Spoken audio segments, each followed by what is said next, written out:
Good evening, ladies and gentlemen. Today, the topic is the importance of Fourth Generation Properties Acquisition Act in India. Before going to the topic,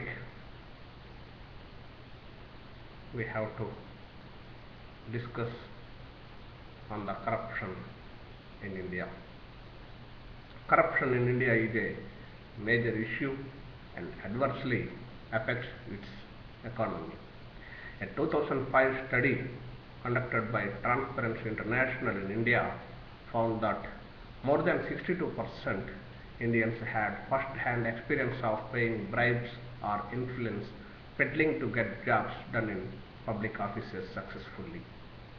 In its 2008 study, Transparency International reports about 40% of Indians had first-hand experience of paying bribes or using a contact to get a job done in public office. In 2012, India has ranked 94th out of 176 countries in Transparency International's Corruption Perceptions Index. Most of the largest sources of corruption in India are entitlement programs and social spending schemes enacted by the Indian government.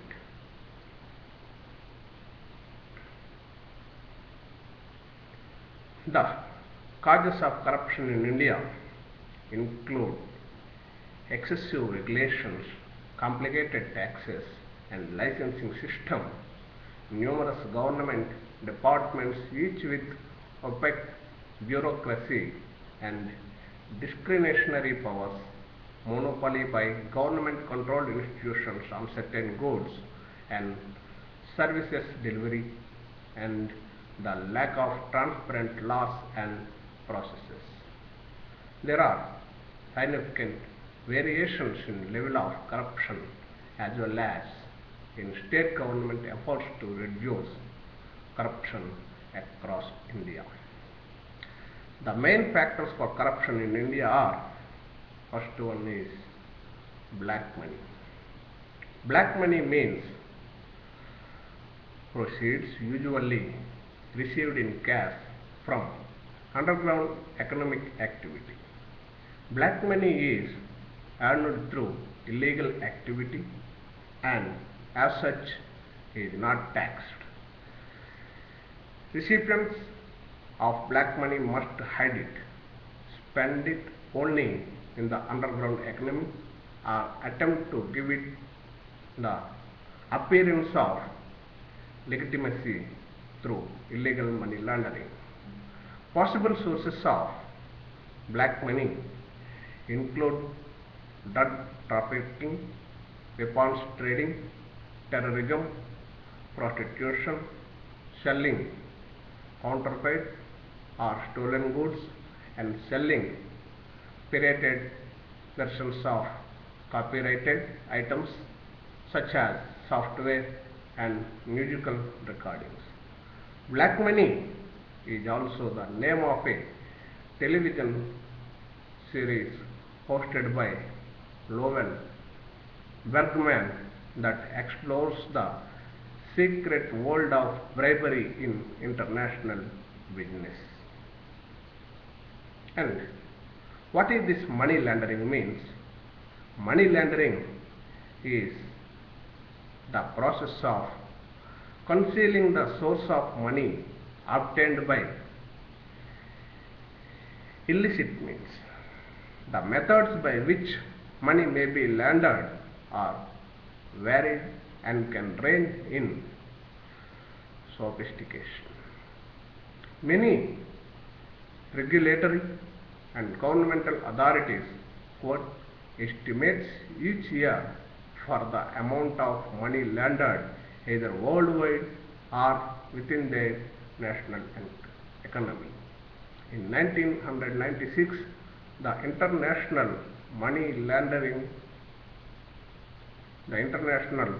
Monetary Fund estimated that 2 to 5% of the worldwide global economy involved laundered money. However, the Financial Action Task Force on Money Laundering, an intergovernmental body set up to combat money laundering, stated that overall it is absolutely impossible to produce a reliable estimate of the amount of money laundered, and therefore the FATF does not publish any figures in this regard. Academic commentators have likewise been unable to estimate the volume of money with any degree of assurance. Regardless of the difficulty in measurement, the amount of money laundered each year is in billion US dollars and poses a significant policy concern for governments. As a result, governments and international bodies have undertaken efforts to deter, prevent, and apprehend money launderers. Financial institutions have likewise undertaken efforts to prevent and detect transactions involving dirty money, both as a result of government requirements and to avoid the reputational risk involved. Money laundering often occurs in 3 steps. Those are: first one, cash is introduced into the financial system by some means placement, etc. And the second one involves carrying out complex financial transactions in order to camouflage the illegal source, means layering. And the last and final step entails acquiring wealth generated from the transactions of the illicit funds, means integration. Some of these steps may be omitted depending on the circumstances. For example, non-cash proceeds that are already in the financial system would have to need for placement. And along with the black money and also the money laundering, nowadays one more reason is called for the shifting of black money or money laundering, that is exemption from security check. So in the countries like India, it is very much important that exemption from security check must be banned, because any position in India is just to honor the country and to honor the democracy and for the welfare of the people. Hence, a security clearance in India is a status granted to individuals, allowing them access to classified information like as state secrets or to restricted areas after completion of a through background check. The term security clearance is also sometimes used in private organizations that have a formal process to vet employees for access to sensitive information. A clearance by itself is normally not sufficient to gain access. The organization must determine that the cleared individual needs to know the information. No one is supposed to be granted access to classified information solely because of rank, position, or a security clearance. Hence, due to nowadays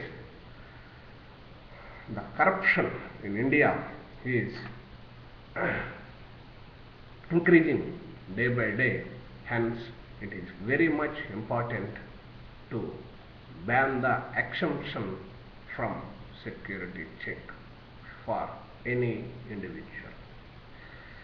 And now, if we are coming to the point and the subject, that the importance of fourth generation Properties Acquisition Act.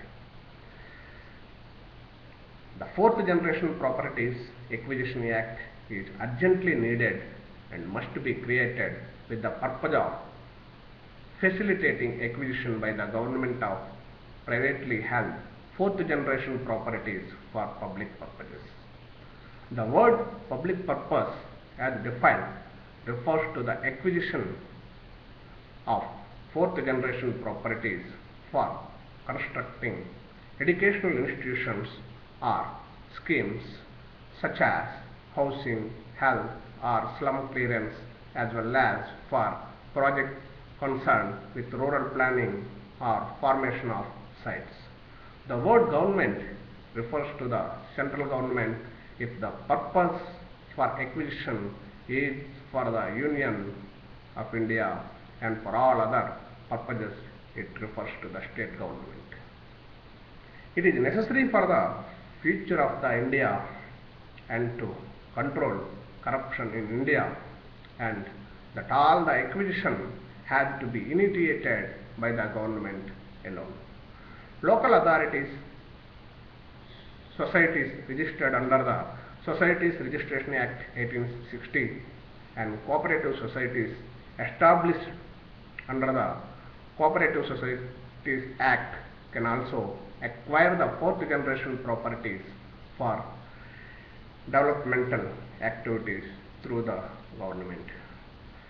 Due to the fourth generation Properties Acquisition Act, mainly all the Indians will focus on their individual economy. And the second one is, they will not put any hope on the ancestral properties, because due to these ancestral properties the laziness shall be increased. Due to the laziness, they will not focus on the individual and legal economy. Hence, to control corruption in India and also to protect the future of the nation, it is very much and urgently needed to introduce the fourth generation Properties Acquisition Act, as such as Land Acquisition Act and Land Ceiling Act. Thank you, one and all.